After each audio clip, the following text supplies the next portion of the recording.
السلام علیکم ورحمۃ اللہ وبرکاتہ۔ آج میں پھر آپ لوگ کے سامنے ایک نئی ویڈیو لے کر حاضر ہوں۔ اگر آپ ہمارے چینل پہ نئے ہیں تو لائک، سبسکرائب، شیئر، کمنٹس ضرور کریں اور بیل آئیکن جلدی سے دبا لیں۔ ویڈیو کو پورا اینڈ تک دیکھیے گا۔ چلیے ویڈیو کو اسٹارٹ کرتے ہیں۔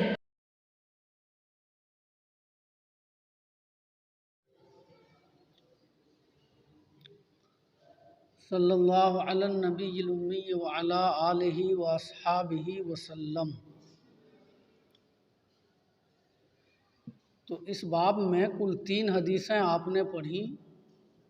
ان 3 حدیثوں میں سے پہلی 2 حدیثوں سے یہ بات ثابت ہوتی ہے کہ اکسال موجب غسل ہے، یعنی ادخال بغیر انزال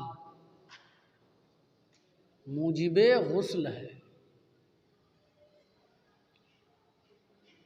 چنانچہ کہا گیا کہ جب خیطان سے تجاوز کر گیا تو غسل واجب ہو گیا، یعنی مرد کا ذکر اگر عورت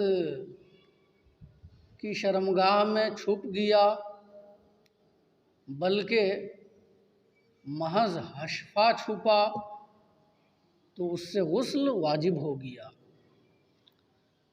اور اس باب کی جو آپ نے تیسری حدیث پڑھی تو اس تیسری حدیث سے بھی یہی بات ثابت ہوتی ہے کہ اکسال موجب غسل ہے، ادخال بغیر انزال موجب غسل ہے، جمع جس میں انزال نہ ہوا وہ موجب غسل ہے۔ البتہ اس تیسری حدیث سے یہ بات بھی معلوم ہوئی کہ حضرت ابی بن کعب پہلے پہل اس سے وجوب غسل کے قائل نہیں تھے، بعد میں انہوں نے اپنے اس قول سے رجوع کر لیا تھا۔ تو سوال یہ ہے کہ حضرت ابی بن کعب اپنے اس قول میں تنہا تھے پہلے پہل، یا ان کے ساتھ اور لوگ بھی شامل تھے جو اسی بات کا قول کرتے تھے کہ اکسال یعنی ادخال بغیر انزال سے غسل واجب نہیں ہوتا ہے؟ تو اس بارے میں احادیث و آثار کا مطالعہ کرنے سے یہ بات سمجھ میں آتی ہے، یہ بات واضح ہوتی ہے کہ عہد صحابہ میں حضرت ابی بن کعب کے علاوہ کچھ اور لوگ بھی تھے جو اس کے قائل تھے کہ اکسال موجب غسل نہیں ہے، ایسا جمع کہ جس میں انزال نہیں ہوا اس سے غسل واجب نہیں ہوگا۔ چنانچہ خود حضرت زید بن ثابت بھی، جنہوں نے یہ کہا کہ حضرت ابی بن کعب نے اپنے اس قول سے وفات سے پہلے رجوع کر لیا تھا، خود حضرت زید بن ثابت بھی پہلے پہل اسی کے قائل تھے کہ اس سے غسل واجب نہیں ہوتا ہے۔ چنانچہ ایک حدیث میں آیا جو طبرانی کی حدیث ہے، سمجھ میں آیا نا، اور حدیث کی کتاب مصنف ابن ابی شیبہ میں بھی یہ حدیث مذکور ہے کہ حضرت عمر رضی اللہ عنہ جو اکسال سے وجوب غسل کے قائل تھے، ان سے ایک کہنے والے نے آ کر کہا کہ کیا آپ کو معلوم ہے کہ حضرت زید بن ثابت مسجد میں بیٹھ کر لوگوں سے یہ فتویٰ بیان کر رہے ہیں کہ جس نے جمع کیا اور انزال نہیں ہوا تو اس پر غسل واجب نہیں ہے۔ تو حضرت عمر رضی اللہ عنہ نے یہ سن کر کہا کہ انہیں میرے پاس حاضر کیا جائے۔ انہیں بلوایا گیا اور ان سے پوچھا گیا تو انہوں نے اس پر ایک حدیث پیش کر دی، سمجھ میں آیا نا۔ تو حضرت عمر رضی اللہ عنہ نے کچھ اور لوگوں سے پوچھا تو دیکھا کہ وہ بھی ان کی بات کی تائید کر رہے ہیں۔ تو حضرت عمر رضی اللہ عنہ نے صحابہ کی ایک جماعت کو بلوایا اور ان کے سامنے یہ مسئلہ رکھا۔ تو صحابہ کی جماعت دو گروہوں میں بٹ گئی۔ ایک گروہ 1 سال سے وجوب غسل کا قول کر رہا تھا اور دوسری جماعت 1 سال سے وجوب غسل کا قول نہیں کر رہی تھی۔ تو جب یہ اختلاف دیکھا آپ نے، سمجھ میں آیا نا، تو آپ نے کہا کہ آپ حضرات اہل بدر ہیں اور مسئلے میں اختلاف کر رہے ہیں۔ حضرت عمر کے اس قول کا مطلب یہ تھا کہ آپ اللہ کے رسول صلی اللہ علیہ وسلم کے جلیل القدر صحابہ ہیں، بدری صحابی ہیں آپ ایک فروعی مسئلے میں اختلاف کریں گے تو آگے آنے والی امت کیا کرے گی؟ لہٰذا اس مسئلے میں غور و فکر کر کے کسی ایک نقطے پر پہنچ کر اتفاق کر لینا چاہیے۔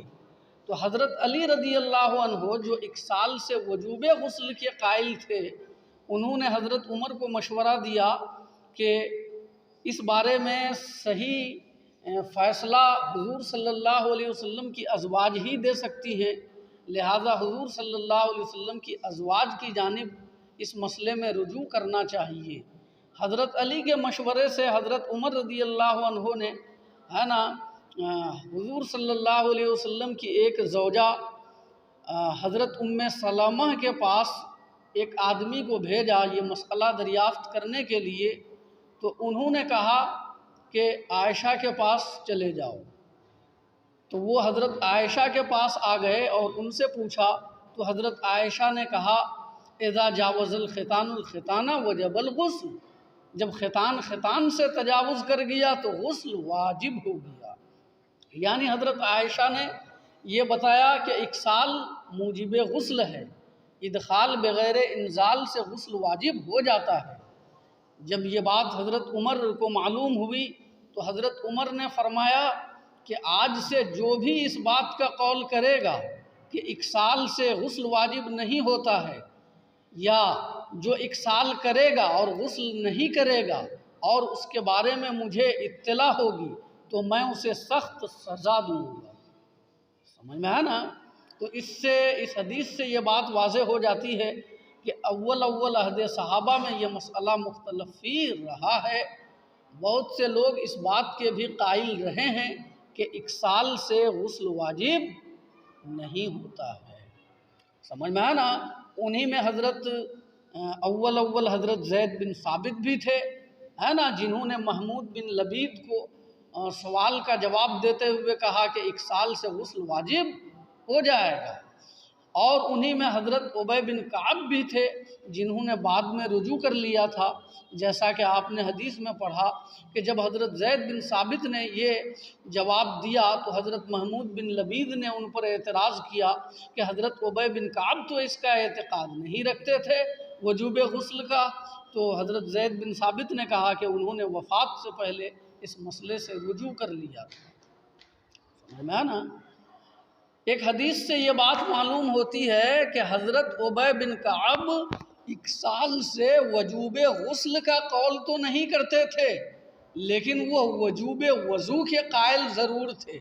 یہ بات بھی یاد رہے کہ ایک حدیث سے یہ بات معلوم ہوتی ہے کہ حضرت ابی بن کعب اگرچہ 1 سال سے وجوب غسل کے قائل نہیں تھے، لیکن وہ وجوب وضو کے قائل تھے۔ بعد میں انہوں نے اس سے رجوع کر لیا اور وجوب غسل کے قائل ہو گئے۔ چنانچہ ایک حدیث میں آیا ہے نا، حضرت ابی بن کعب کہتے ہیں کہ 1 سال سے وجوب غسل ابتدائے اسلام میں رخصت تھا، بعد میں یہ حکم منسوخ ہو گیا۔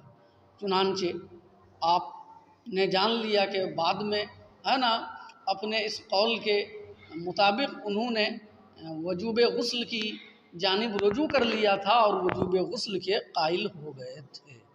خلاصہ کلام یہ ہے کہ عہد صحابہ میں یہ مسئلہ مختلف فی رہا ہے نا، اگرچہ اکثر صحابہ وجوب غسل کے قائل تھے اور حضرت عمر رضی اللہ عنہ نے ہے نا اپنے عہد خلافت میں یہ فرمایا تھا کہ جو اکسال کو موجب غسل نہیں مانے گا تو میں اسے سخت سزا دوں گا۔ سمجھ میں آنا؟ یہاں پر حضرت امام نووی کا یہ جملہ بھی میں آپ کو بتا دینا مناسب سمجھتا ہوں کہ انہوں نے شرح مسلم میں یہ بات لکھی ہے کہ صحابہ اور اس کے بعد کے فقہا میں یہ مسئلہ مختلف فی رہا، لیکن آج امت اس پر متفق ہے کہ اکسال موجب غسل ہے۔ آج اس مسئلے میں کوئی اختلاف نہیں ہے، تمام ائمہ اس بات کے قائل ہیں کہ اکسال سے غسل واجب ہو جاتا ہے۔ امام محمد کیا فرما رہے ہیں اسے دیکھیے۔ قال محمد وبہذا ناخذ اذا التقى الختانان وتوارت الحشفہ وجب الغسل انزل او لم ينزل وهو قول ابی حنیفہ رحمہ اللہ۔ امام محمد نے فرمایا اور ہم اسی کو لیتے ہیں کہ جب ختانین مل جائیں اور حشفہ چھپ جائے تو غسل واجب ہو جائے گا، خواہ انزال ہوا ہو یا انزال نہ ہوا ہو، اور یہی قول حضرت ابو حنیفہ رحمۃ اللہ علیہ کا ہے۔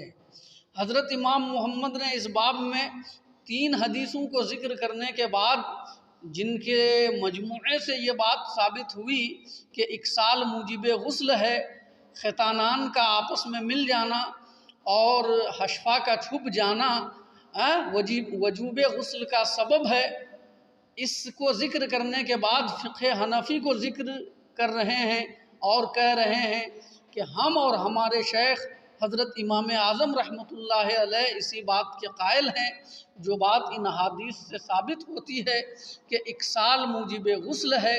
ختانین کا ملنا اور حشفہ کا چھپ جانا، ایک ختان کا دوسرے ختان کو تجاوز کر جانا، یہ موجب غسل ہے، خواہ انزال ہوا ہو یا انزال نہ ہوا ہو، یعنی ایسا جمع کہ جس میں انزال نہ ہو اس سے غسل واجب ہو جاتا ہے۔ واضح رہے کہ حضرت امام مالک اور حضرت امام شافعی ہے نا اور حضرت امام احمد یہ حضرات بھی اسی کے قائل ہیں کہ التقاء ختانین اور ختان کا ختان سے تجاوز کرنا، حشفہ کا چھپ جانا، یہ موجب غسل ہے، خواہ انزال ہوا ہو یا انزال نہ ہوا ہو۔ اور یادداشت کے لیے حضرت امام نووی رحمۃ اللہ علیہ کا وہ جملہ یاد رکھیے جو انہوں نے فرمایا کہ اگرچہ یہ مسئلہ صحابہ اور تابعین کے زمانے میں مختلف فی رہا، لیکن آج امت اس پر متفق ہے اور کسی کا اس بارے میں کوئی اختلاف نہیں ہے، سب اس امر کے قائل ہیں کہ التقاء ختانین ہے نا، حشفہ کا چھپ جانا، اکسال سمجھ میں آنا، ادخال بغیر انزال، یہ موجب غسل ہے، اس سے غسل واجب ہو جاتا ہے۔ سمجھ میں آئی بات؟ ہاں جی، ارے بولو گے تم لوگ کچھ؟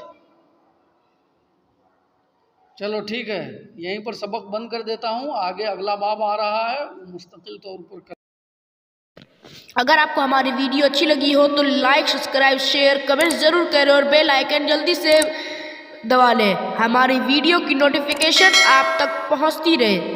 پھر ملیں گے انشاءاللہ تعالی اگلے ویڈیو میں۔ السلام علیکم ورحمۃ اللہ وبرکاتہ۔